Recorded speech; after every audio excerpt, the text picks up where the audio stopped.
Hey everybody, this is ex-Wallkill Bethelite here, and I'm outside, so I don't know how well the sound is, but I'm getting ready to go in and watch a movie, and I just wanted to talk a little bit about something that I hear pretty often, and that is the organization and how unloving it is.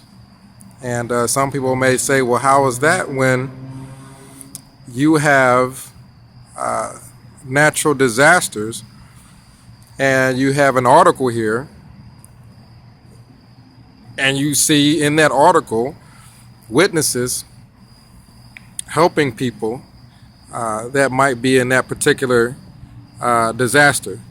And I've touched on this before, that people who aren't religious send aid when there's a disaster. That's just common human decency to do something like that. So Christian love should be something that goes beyond what you naturally see in the world. So let's eliminate all the things that you may read in a watchtower that have nothing to do with being a witness. People do it whether they go to church, whether they don't go to church, whether they read the Bible, whether they don't read the Bible. In a situation where people need help, and there's a great big disaster, it doesn't necessarily need to be in the watchtower that a witness sends aid, because it's not unique. I want you to kind of look at things from my perspective a little bit here. I was born and raised in quote unquote the truth. My family went to different congregations. We got to know a lot of people at a lot of these different congregations.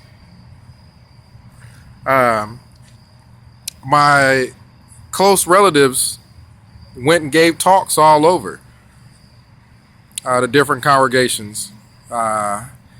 And we got to know people when we would travel with them to watch them give these talks. So honestly, as far as the Kingdom Hall, I probably cannot walk into a Kingdom Hall in my entire city and not see people that I know. I don't know if this is unique to my family. There may be many of you that are in a similar situation where you know pretty much every witness in the city because you were born and raised in the organization. And not only that, you spent most of your time and energies developing friendships with only people in the organization. So if the organization is so loving, you want to have a watchtower depicting articles of things that people do to kind of give an example of love. Maybe someone can help explain why it is that I personally don't think I've heard from pretty much anybody. Keep in mind what I was saying before, that I know people have got my number that are witnesses that are all over the city. Most of my family, I don't know how it happened, but most of my family ended up being in the organization.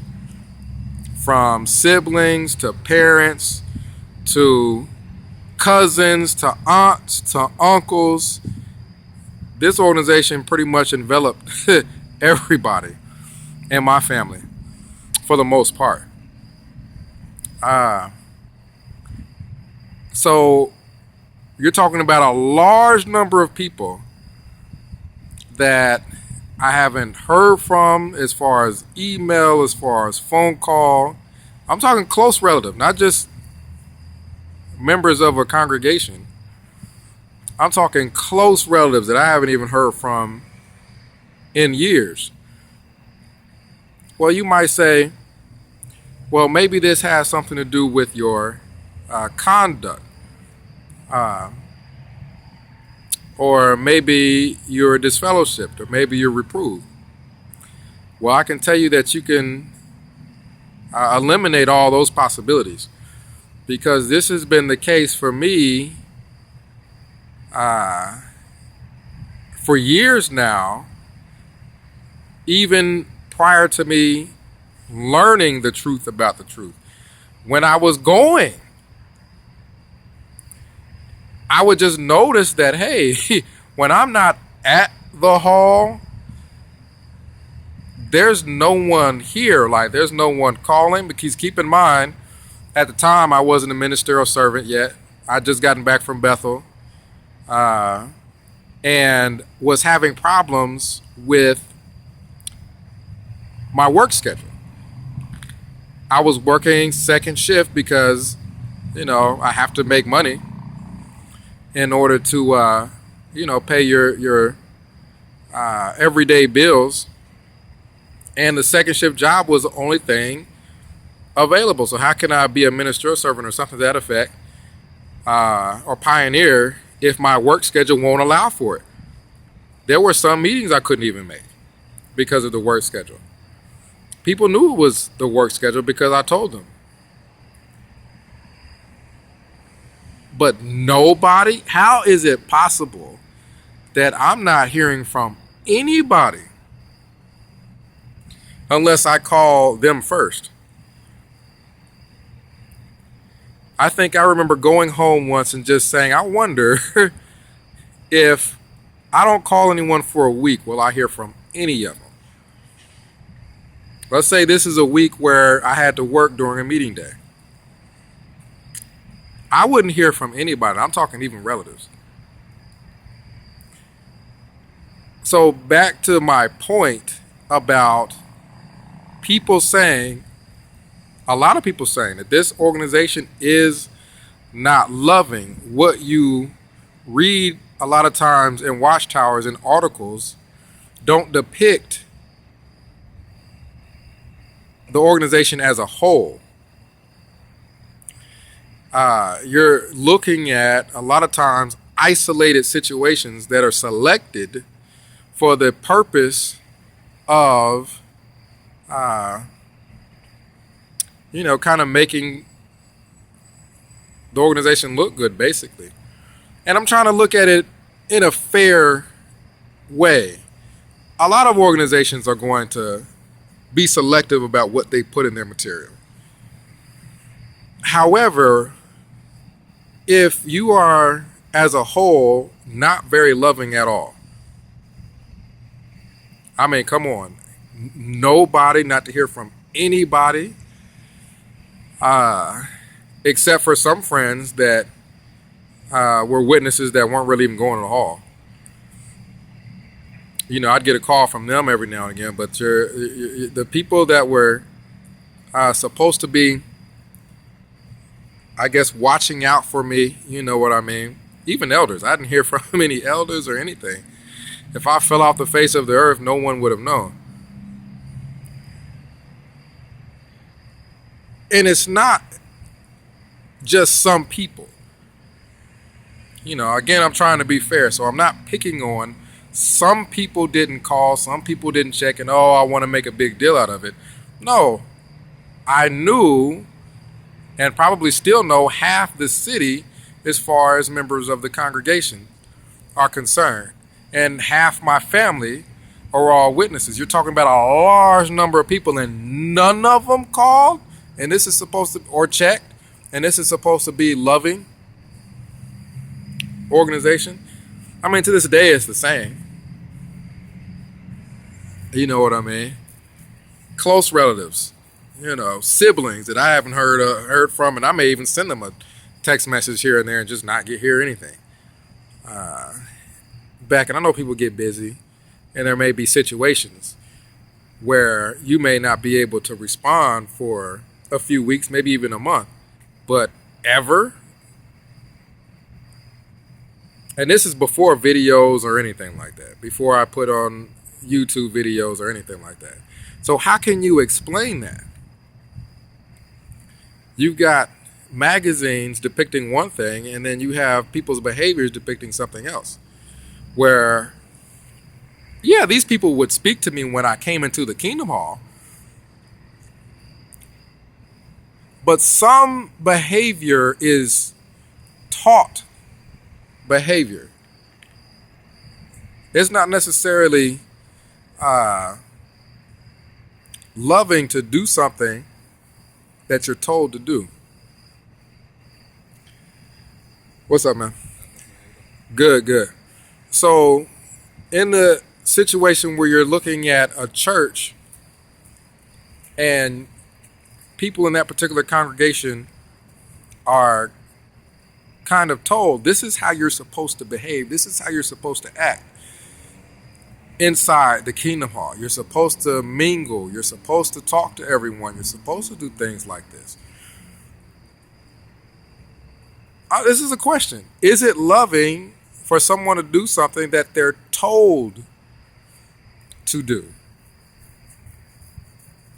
And keep in mind, the reality is that you have some congregations where even in that instance, everyone doesn't talk to everybody.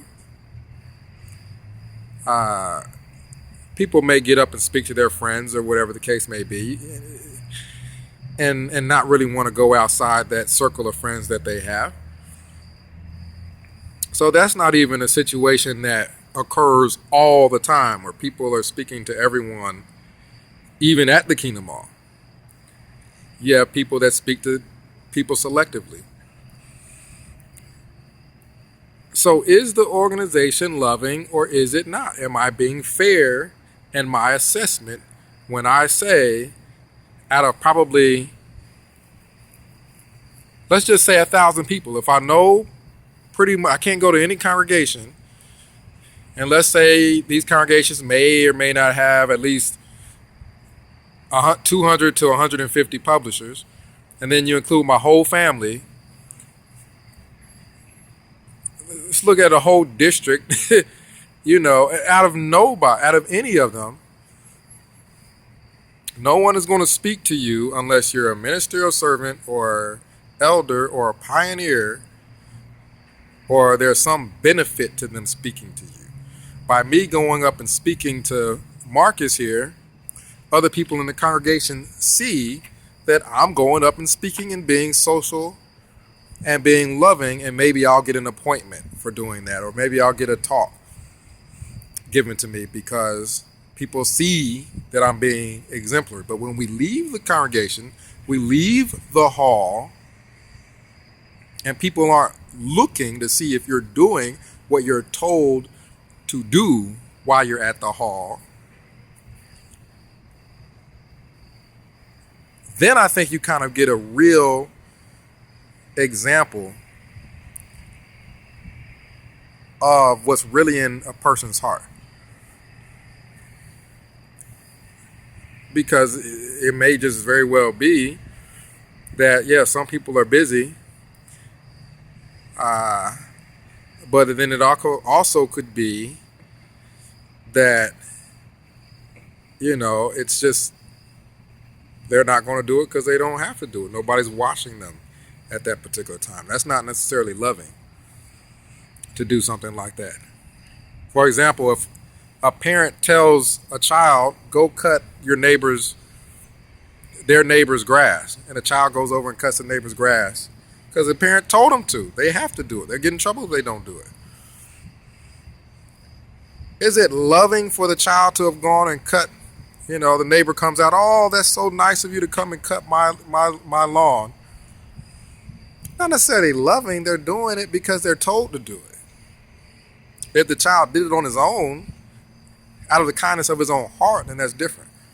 Now, am I saying everybody in the organization is unloving? No. I don't think that I was unloving. I went over people's houses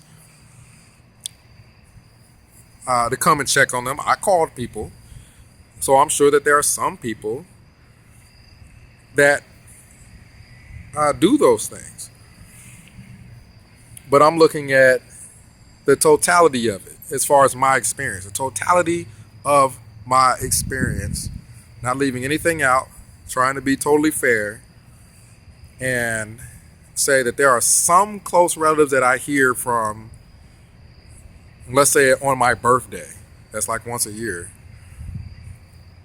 sending me a text message, saying something to the effect of, I haven't forgotten that this is your birthday today, or something. I don't know. Something like that. That's not even normal, I don't think, for close family relatives to only speak to someone once a year. And I'm talking someone not disfellowship or anything like that. And to speak to them once a year or so on their birthday or something to that effect, or only if something major is going on.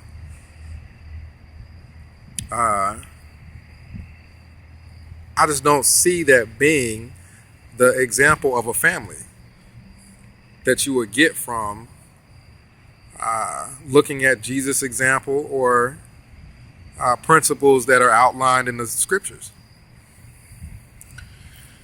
So if I'm constantly hearing this from people, that a lot of people woke up because they realize people don't really care about me here.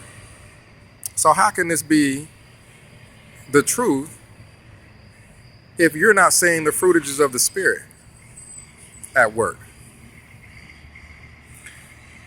And when people come to that realization and start looking into things and start realizing, not only is it not loving, my situation at Bethel took the cake as far as total and complete carelessness, could care less. You got to leave. We don't care where you go as long as it's not here type situation. And by the way, we're going to bill you for a couple pieces of fruit that you decide you're going to eat after working a long day. Something like that would have to wake you up. If you're being fair, something like that would have to wake you up to where you start looking into things. Of course, I'm looking around because I'm outside. But something like that would have to wake you up to kind of look into things or kind of think, well, something's not right here. So I totally understand how people wake up when they realize how unloving things are and how they're being treated. People that go and confess to elders, from what I'm hearing, many of their experiences are not good when they do that. And of course, it depends on who's doing it, whether you're the son of somebody, quote unquote, important or something like that, or an elder son, or compared to someone else that the elders may or may not like confessing, and that impacting the decision a lot of the time.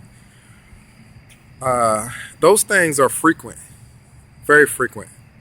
And people are going to say men are imperfect. But you have to understand, there's a difference between being imperfect, making mistakes, and making large, unscriptural, regular decisions. It's beyond, well, no one's perfect. I understand nobody's perfect. But the things that I've heard from a lot of people telling me their story go beyond human imperfection. It's something that would be irregular at even a worldly church. And they're imperfect too. So this is something to think about. I'm going to get ready to head on in here and watch my movie. But comment down below maybe some of your experiences in the organization, and just be honest. I'm being honest. Do you think the organization is loving or unloving? And If so, why do you think so? And we're talking about as a whole. We're not talking about just individual situations. You can use those, but to be fair, we're looking at everything. So comment down below. Let me know what you think. This is X Walk Hill Bethelite signing out.